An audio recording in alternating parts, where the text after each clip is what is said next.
Alright, so I'm over here at the Xtrasport in Germany. Pretty cool club, really like it a lot. It's got a lot of sunlight coming in there, and if you know me, love having that natural sunlight in the gym. Makes a world of difference. I don't feel like I'm trapped in a dark box or anything. So out of all the, I mean, you guys will probably never go here unless you know someone in Espelkamp, which my girlfriend's family lives here. So anywho, getting to it, this is kind of a little bit of a random leg day with the flights and everything. It was just kind of, sometimes I get all out of the groove the first few training sessions and everything. So, but anyway, right here, hitting the sumo deadlifts.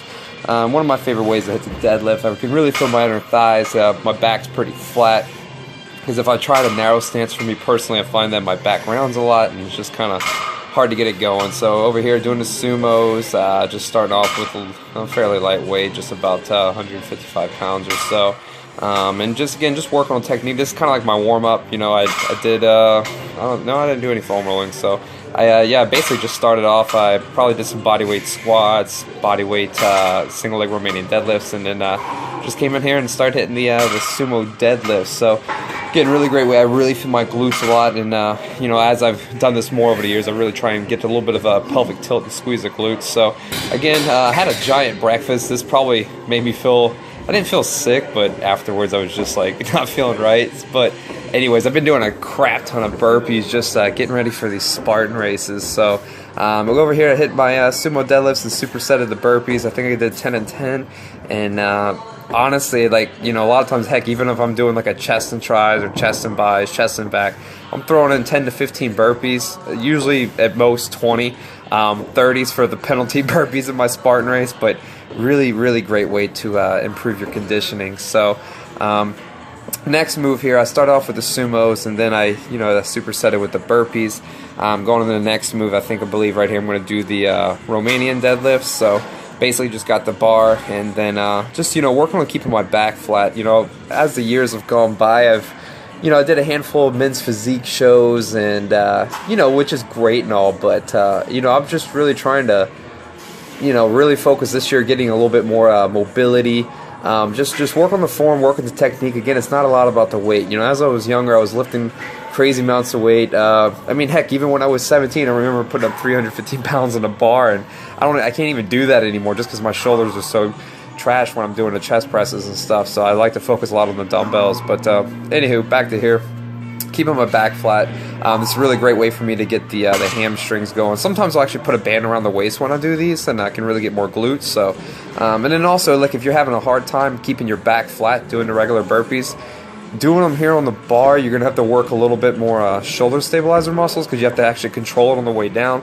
But it doesn't round out the back as much. I had a client I was working with, and we actually did some half burpees on the box, and because if he went all the way down, when you come up from a burpee from the ground, you want to try and land in that squat. Sometimes the back rounds, it can put a lot of pressure on there. So you'll notice when I come back up and I pop up into the squat right there, my back's pretty flat. So yeah, this was the second set here, and again, I just did my push-ups on the bar, getting the burpees going. So took a little breather, and then I think next I walked in some stretches. So basically that was my warm-up. I just did 2 sets of deadlifts. I did the RDLs, I did the sumos, and then I had a full burpee from the first set.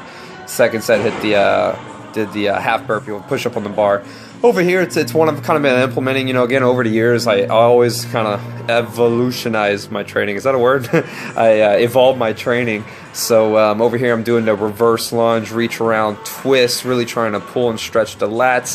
That's the world's greatest right there, dropping the forearm to the floor.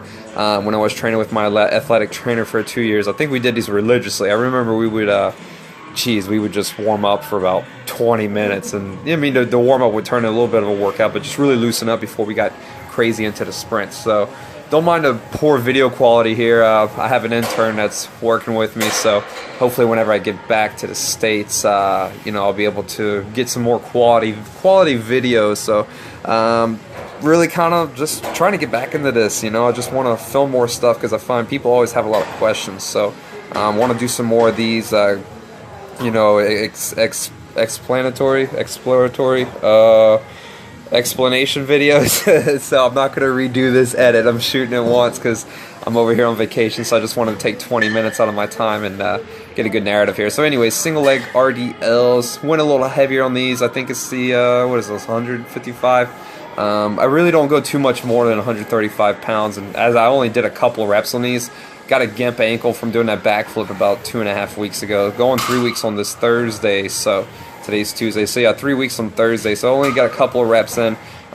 Still trying to do some stabilization work to really help strengthen my ankles, so did a couple of reps on the single leg RDLs, just really trying to work on that balance, that stabilization, which I think is hugely important. And if you're a new client of mine that has just started up, or you're starting off with another trainer working with us at Georgia Fitness, you're dang sure going to see a single leg balance RDL. So now this, my back wasn't getting tight, but usually whenever it does, I drop down and I do this modified pigeon stretch with the barbell. I find it's huge. I just love doing this. Again, if your hips and your glutes are super tight, you'll probably never feel this in your low back. So a lot of times I would, you know, roll out the glutes. Trying to do this in between. Right there, you saw me, I kind of messed up because of my gimp right ankle. It's not even much my ankles get into the bottom shin, but it's feeling better. So anyways, did a pigeon stretch when I get the hand underneath the bar. That really helps open up my lower back and stretch out my chest and shoulder. Then I do the squat stretches. I try and massage my my ankles a little bit, trying to loosen them up. So one of my working sets over here, I'm doing the hip band, or what is it, the BOA band. Anyways, it's a BOA band. I got that at Quest Nutrition and Athletics, and putting that around the knees, pushing my knees out a little bit. Over here, you could really tell, pushing the knees out, really getting that pelvic tilt, pelvic thrust as I come up onto the movement. And right here, I'm just focused on form technique. I think I have about like 80-pound dumbbell. Again, wasn't trying to go crazy heavy, especially as I'm, you know, here on vacation. I'm really just trying to get some work in. You know, the focus is to, you know, it's either an upper and a lower, upper and a lower. I'm not trying to do body part splits because, you know, from traveling and walking around, I'm just trying to really maintain, get a good sweat, get a good pump, keep some functionality, keep some mobility. So started off, I got the dumbbell. I did, I think, about 10 reps or so on the squat, and then I'm doing a dumbbell RDL with that hip circle. That's what it is, yeah, the hip circle. So the hip circle band, and basically that just helps me engage my glutes a little bit more. So right over here, I'm trying to keep my back as flat as I can and then get that little pelvic thrust there. So moving on to the next thing, I think I did that for a few times. I might actually, I think over here I went through, I did those, and I'm coming into these squats. I did a handful of exercises in a big circuit, so that's why I don't always shoot a lot of these videos, because when this is really the first one I think I've ever done shooting it by myself. So when I'm trying to get a lot of stuff on camera, I still got a pretty efficient workout, but if I just focus on shooting a video the whole time, it takes away from my workout a little bit. So this wasn't too bad when I'm doing legs. It's hard to do upper body to hit the right angles, but if I'm working legs, I can just throw this camera on the ground. So anywho, notice when I'm doing my squats, the Smith isn't always a bad thing because it's a pretty linear movement. So I did the Smith machine squat. You could tell at the end I was getting that little pelvic thrust. That's something I've really done a lot better over the past year, and even going to this new year now, at all my movements, really trying to get that thrust, that pelvic tilt, really to engage my glutes, because I think so many times people miss out on that. So superset of the squats, got the single leg press. I rarely do a two-legged leg press anymore. I'll do it sometimes, but I feel I can get a greater range of movement. Really feel my glutes. And again, here I'm pushing through the heels on a leg press. Never lock out your legs. Worst case situations never happen to me, thank God, but you could hyperextend a knee. Basically, if you lock it out, it could bend back the other way and break. You don't want to have that happen, and the weight would crush down on you. So anyway, you want to keep a soft bend into the knee, because again, at the final degrees of extension, you keep that knee just a little soft so you can keep the legs constantly contracted. So you'll notice I'm doing that on here. I think I supersetted a handful of things together, so you can tell I'm getting pretty exhausted here. I'm really trying to fight it, use my other leg to help push and give myself a little bit of a break. So again, trying to push through the heels as best as I can. On this one in particular, I've really got to keep my heels up high for me personally. You know, sometimes you could put your legs a little bit lower to get more quad. When the heels are up high as possible, you can really get more hamstring, but that's honestly the best way I like to do my leg presses for me personally, because I can really drive through the heels, get that, I can really feel my hamstrings and glutes more. I'm naturally going to feel my quads, but again, for me personally, I think I've always had decent quads, you know, more definition, so I've never really had to do a lot of leg extensions, even though I've done a handful of them in the past. So yep, doing the single leg, you really wanted to keep the pressure on the heel, squeezing the glutes. Over here, I don't think I've ever really done this one before. I've tried it a little bit, kind of playing around on it, but today I really tried to get after it. So I did a few body weight squats. I did a few sets where I just did body weight, just feeling it out. Then I was like, oh, screw it, I'm going to add the plate. So this is really challenging the stabilization of my ankle. Again, 3 weeks into recovery, can't really jog yet. Actually, today I was at the playground. Probably going to shoot another video tomorrow when we pick up my girlfriend's cousins from school, or nephews, whatever. So anywho, yep, just getting the squats on this kind of little mini stabilizing ball here, just almost like doing a goblet squat with the plate. So it really was challenging my stabilization. So that's one thing I really want to get a lot better at, just getting a lot more ankle stabilization, because I want to do more. I want to get into more, sports this year and stuff. I want to have fun. I'm 32 years old. I started training when I was 17, and I got to really switch it up, because, I was telling my girlfriend the other day, training can get boring sometimes, if you're just doing the same stuff over and over. But if you're a client of mine, you'll find that I'm always mixing it up. So every workout's always different. And again, I've never done a workout like I did today.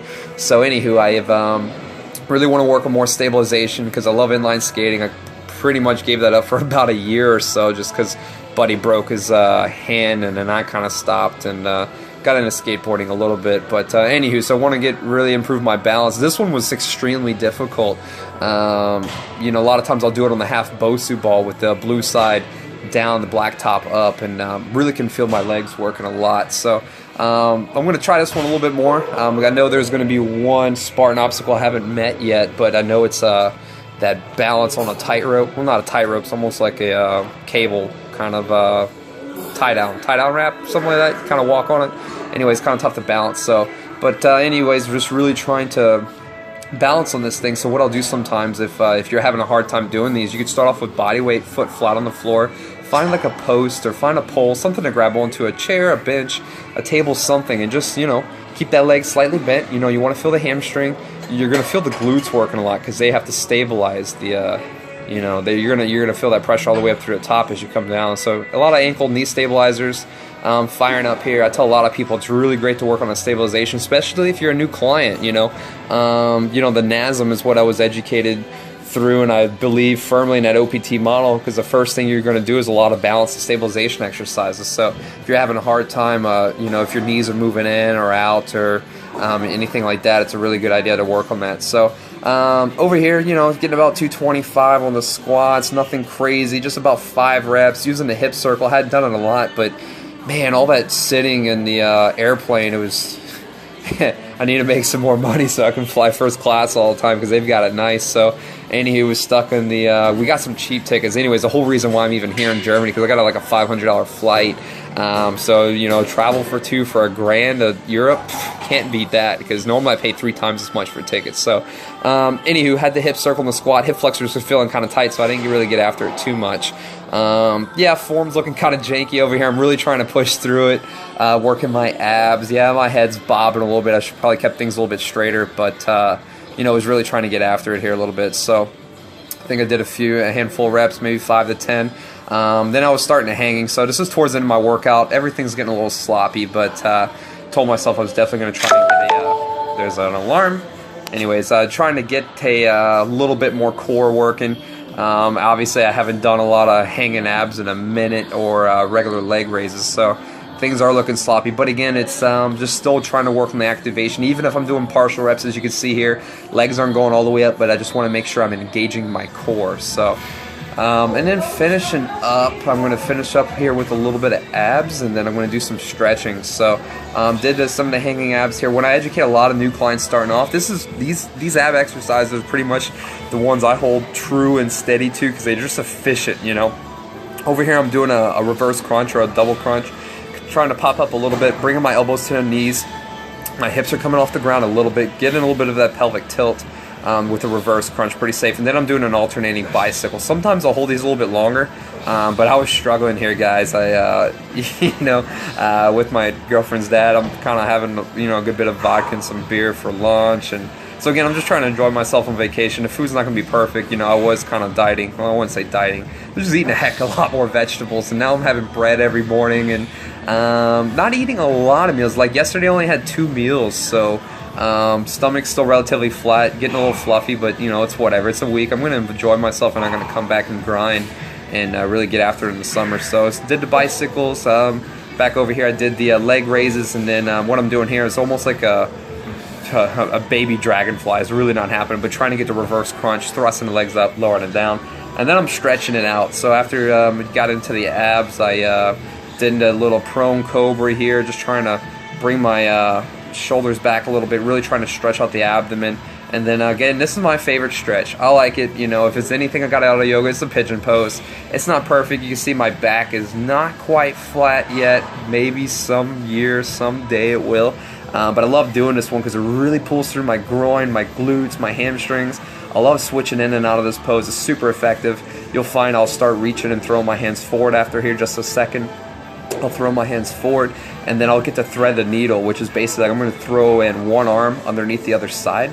So after I stretch it out here, I'll throw one arm through. This really pulls across my lower back. Well, actually, it really probably pulls across the back of my shoulder, my chest a little bit, but I feel the lower back stretch a little bit too. But again, if your glutes and your hips are super tight, you can't feel the lower back on that, you're going to need to get that blue ball I've been recommending to you from roguefitness.com, that Supernova. You're going to want to roll that crap out because everybody's glutes and hips are tight.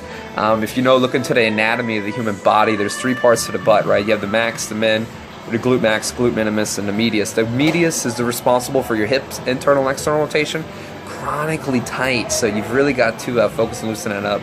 And then over here, what I'm doing is I'm doing the little core rotation twist stretch. So just kind of rotating through the hips there, just stretching and twisting. And then what I'm doing also over here is I'm just kind of stretching out the hamstrings a little bit. So stretching out the hamstrings, pushing my knees out a little bit, and just really trying to loosen up. What I'm doing is pushing my feet forward just a little bit more, and then really loosening up. So got the hamstring stretch going, reaching over, crossing over at the other side, pulling in through the lower back, loosen up the hamstrings, and just trying to finish up the rest of my workout here. So just kind of stretching it out a little. I feel so many times it's important to stay flexible. You want to stay limber because your body can get excessively tight, and it's just really important to do. Okay. And so, anywho, don't mind me. I'm only shooting this once, so I gotta just finish up my narration here. But so finish up with my hamstring stretches, and that's really kind of about it right there. I'm gonna hop up here in just a second, and then I'm going to drop into the world's greatest. So again, really good pose here to do. Don't mind me, I'm trying to go on a snowboarding boot as I do this narration because we're going skiing or snowboarding tomorrow or something. What size is this? I can't, I'm 17 minutes in. Anyways, getting the world's greatest stretch, just trying to loosen up, and then I'm going to drop into the, loosen up my hip flexor, my quad there, lying on my back. No, it actually fits pretty good. Is this your dad's? I'm a size, don't mind this, I am a size, 12, but 11 and a half. What size is this boot? Okay. So, it's a little snug, but it can work. Yeah, I can make it work. Anywho, so finishing up, get my glute stretch, loosen up the glutes, pulling through. You saw me earlier, my hip flexors are super, super tight. So basically I was just trying to loosen up my hip flexors. Yeah, just trying to loosen up the hip flexors there, and then that one just trying to loosen up the glutes, hips a little bit more. You can see I'm dropping right back down into this world's greatest stretch. So I'm trying to loosen up my inner thigh, my groin, getting those hip flexors still loosen up, and then I'm rotating and I'm getting a hamstring stretch here. I like to kind of cross it over a little bit. I can feel that pull into my lower back, and again, right over here, this guy, you got to spend time stretching. It's so important to increase your flexibility. A lot of times I neglect some of this, and you'll see my left leg isn't too bad. some people could drop right into this stretch right here, but I have a hard time with it sometimes. And again, it's doing the things you don't always want to do. For me, I'd rather just come in and lift, and I used to do that a lot when I was 17, and it led to numerous injuries. So you'll find over the years that I've kind of just been more dynamic in my training, focused a little bit more on mobility. That was one of my goals for this year, 2017, get more mobility, more range of motion, increase my power from the plyometric standpoint, because I want to get good at really improving my jump, so I can jump a lot higher, basically for jumping over walls, climbing ropes, things like that. So again, my doing the lying on my back, getting that single leg quad hip flexor stretch here. If your quads are super tight, you're going to drop down on the ground, you're going to immediately feel that. Now you'll notice when I drop here, boom, it's pretty horrible. So I could barely roll over, and right hip flexor is just super tight. But for some reason or other, it was my left one that was actually feeling tight in the squat. But this one, major arch in the back, so I probably should have spent a little bit more time here doing this one, but I ended up cutting it a little bit shorter, which I think I spent about 10 minutes, no, probably 5 or 6 minutes stretching. So anywho, just really loosening up that hip flexor there, and then yeah, so here's a little tour of the gym, just about to leave, but again, a lot of natural sunlight coming in. And that was the Xtrasport in Espelkamp. So if you ever get a chance, check it out. And hope you guys enjoyed this commentary. And I'll be trying to get some more videos up in the near future. So enjoy the footage. And if you have any more questions, hit me up on Instagram. I'll try and do some more short 1-minute videos, and I'll put the full links and commentary. So if you got 20-30 minutes, sometimes I'll put the big links here. And hope you guys have a great day. Enjoy it. And I'll be shooting another video soon. Later.